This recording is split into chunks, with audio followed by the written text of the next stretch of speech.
Anyway, sorry it's been a long ass time since I posted, y'all. I promise I'll have something by like the middle of June. So that was a fucking lie.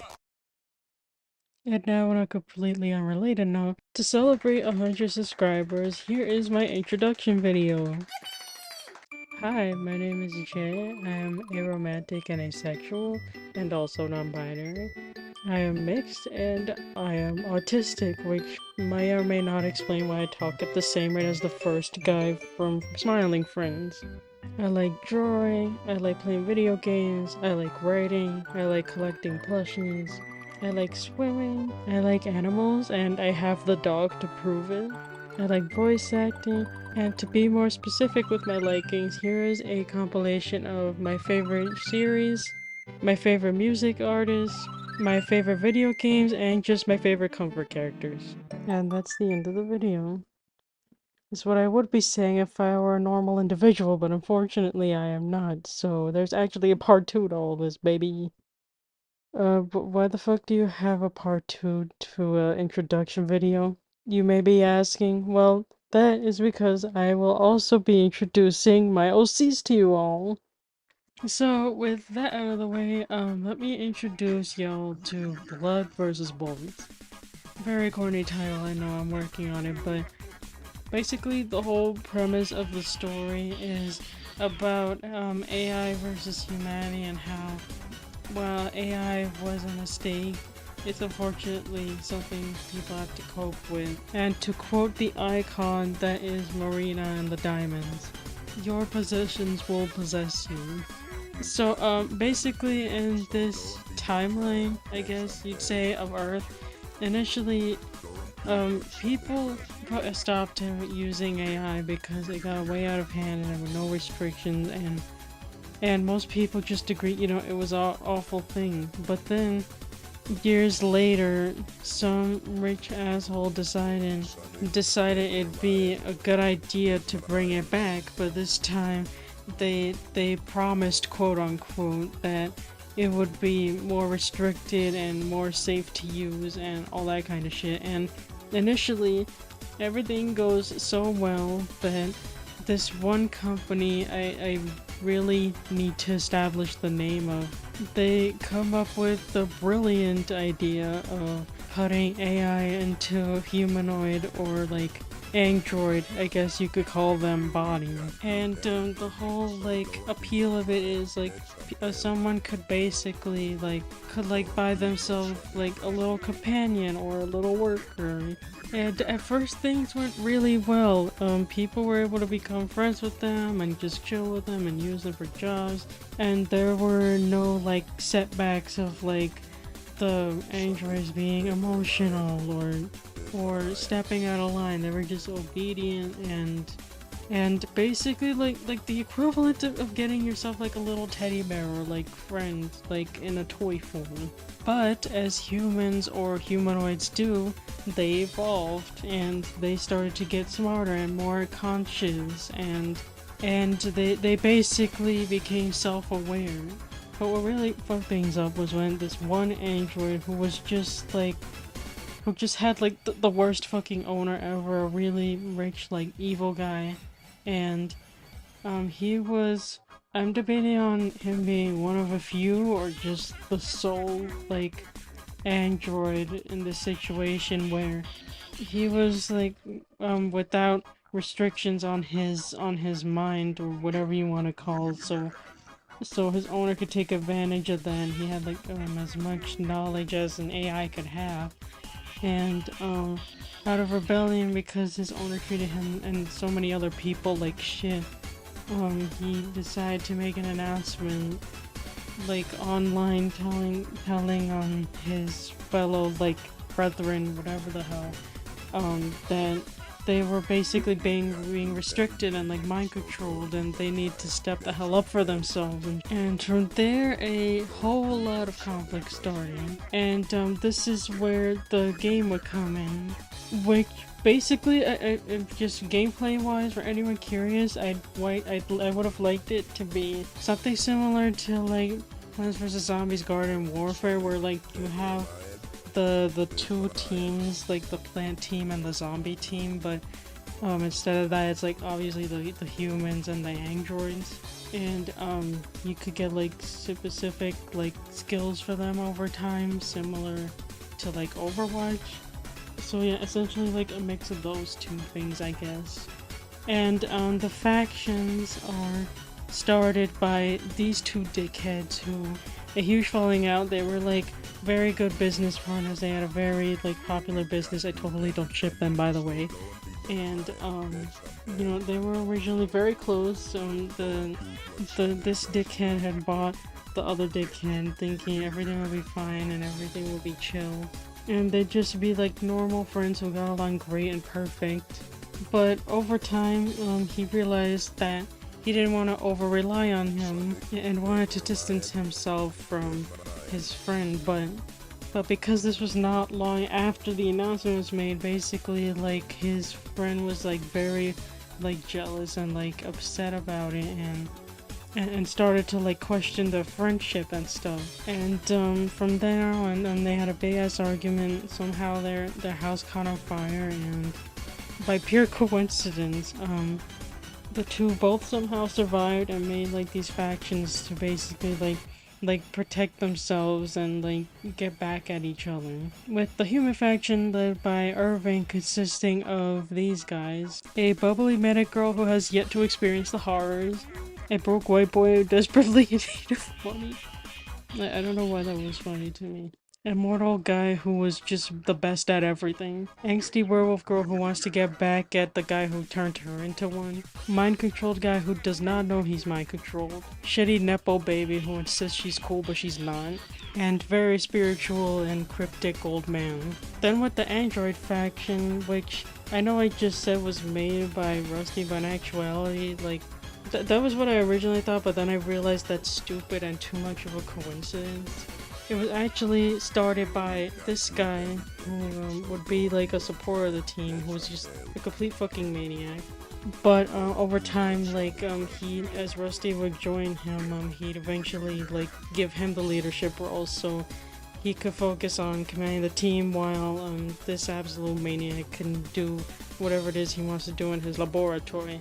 Then we have punk girl mad at the world, lobotomized guy who only knows how to kill, android made out of technology who by coincidence loves nature, and the equivalent of Pyro from TF2 but as an android.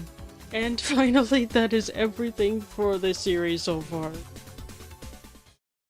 My next series is one which I've already made a video centered around actually, and it's called The Tunnel, because like it's about how like there's always light at the end of the tunnel, and basically it's a story where it's basically like a zombie outbreak mixes with like magical shit. And basically like after like this outbreak happens, I never figured out how it happened, by the way. It caused them to be literally like power hungry and like try and like eat other like normal magic people to get their powers, but in the end it only end up killing them, or rather making them like even worse and worse and more succumb to the darkness. And basically we have this main guy who yes, believe it or not, he is not a villain. No one really commented on that, which makes me sad, but I have a feeling, like, just based on his appearance, a lot of people probably thought he was a villain, especially because I made him literally point at himself like a fucking moron. But no, he's not a villain. He was never meant to be a villain. More like a morally gray character. And basically the story is like from his POV, because he has no powers. He was born with no powers, and he was always made fun for it and never got like a good job because of it. Like, oh, why should we use this powerless guy when we could have this like fire user help us cook and shit like that? So yeah, he had a very shitty life, and it only got worse after the outbreak, as the very little family he had left was basically like his only support succumbed to the virus. and he was basically like a runaway. But then his life starts to turn around when he gets bitten, basically. But instead of turning into a zombie, he actually gets powers from the bite instead of like turning into one. And his soul is like basically filled with power. So basically, like the way the virus works is if you have like a soul and you have like magic, then your soul will be corrupted. But because he has no magic, there's essentially there's nothing to take away, nothing to corrupt. So it just kind of like fills him with the shadow magic. God damn it! I know this sounds so stupid, but in a way, I still I find it kind of cool. And at first, like he takes advantage of this, like oh he goes out of his way to like make people's lives worse. He just steals from everybody, kills people. Like he goes on like a whole power craze until he meets these two and a few like other people as he travels from place to place, and he decides because they want to look for a cure. He decides, you know what, I'm gonna stop being a dickhead. I'm gonna make a name for myself, and I'm gonna look for the cure with these guys. And they're all like basically like a little found family, and the whole series revolves around them like going from kingdom to kingdom looking for like answers as to how the outbreak started and like who started it or what started it. And yeah, I hope you guys find this all riveting stuff. And now we're halfway through, baby. Next I will be talking about my least developed series. Though I find it cute. I feel like some people may like it, even though it's very different from what I'm used to. Though I think that's kind of the point of why I created it, to like get out of my comfort zone. Called Crispy Corner, and it's basically meant to be like if SpongeBob, Zootopia, and Regular Show had a love child, and it would be like one of those shows that starts off like really cute and like quirky and like random, but over time gets like I wouldn't want it to be too serious because like just look at these fucking guys, but yeah, it would get serious later on. Basically it's about like these little animal people just living their lives, and it's centered around this little restaurant called Crispy Corner. And at first it starts out like very like episodic, very random, very cute, but then like as time goes on, like they start to grow up, and they reflect on their lives, like what the fuck have I been doing at this burger place, and like they start to struggle with like their demons, like inner demons, and also like literal demons. I'd plan on like some paranormal type shit going on. I don't know, man. Like I said, this one is very underdeveloped. I don't really know what the hell I was doing with this series, like why I even made it, but I will be like thinking about it. Like I'm always thinking about it sometimes in the back of my mind. I really don't know what the fuck I was doing with this series, man. Like I said. But like I said, I do think it has potential, and I will be revisiting it one day.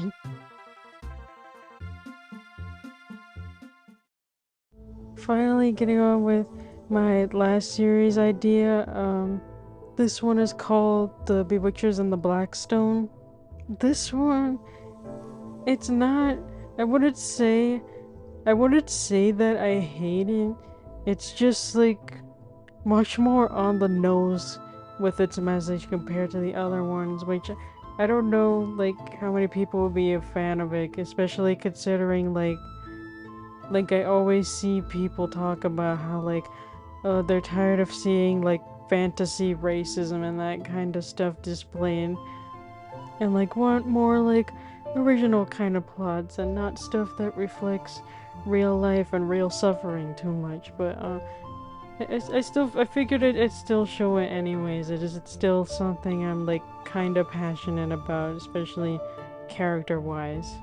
So basically for this series, it basically be about these two kingdoms, also with like magical people, like elf people, and there are, I think I made it 12, yeah, 12 different powers somebody can have. And basically the reason why like the two kingdoms are a beef and the reason why the whole two separate kingdoms exist in the first place is because the leaders of both the kingdoms, one of them believes that these powers need to be limited, that that a person should only have one single power and they should just focus on that, and it'll allow them to be more responsible with it, while the other kingdom believes that the people should be free to use any and all kind of power, and that they just need to be responsible with it, and they should have full like body autonomy. And they're both kind of meant to be in the wrong, but with it more leaning towards the first kingdom mentioned.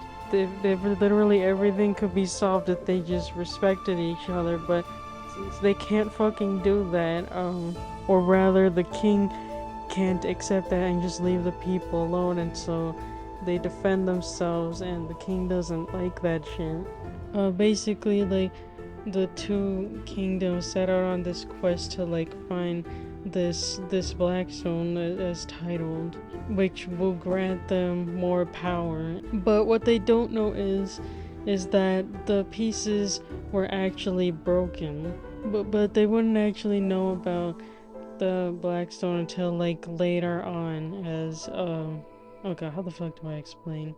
So another thing I just completely forgot to mention, my bad, is the king of the first kingdom. I still don't know what the hell to call either of them, so I'll just say Kingdom 1 and Kingdom 2.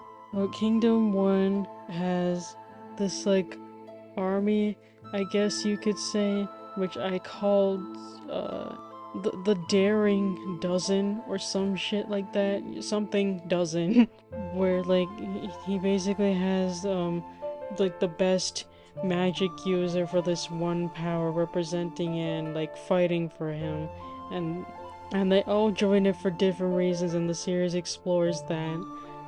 But the main character of the story is the main plant user, who very quickly realizes like what they're doing to the other kingdom is wrong. And so when this person from the other kingdom comes in like to try and infiltrate like his house, whatever, or some shit, I never read it out officially, they actually end up like teaming up, and at one point, because the guy from the other kingdom only has knowledge about it from his parents or grandparents, and as they're like plotting of ways to like try and dismantle like the whole group and like try and find peace between the two groups, he tells him like, hey man, so basically there's this Blackstone that I'd like to try and find with you, but literally nobody else can know about it,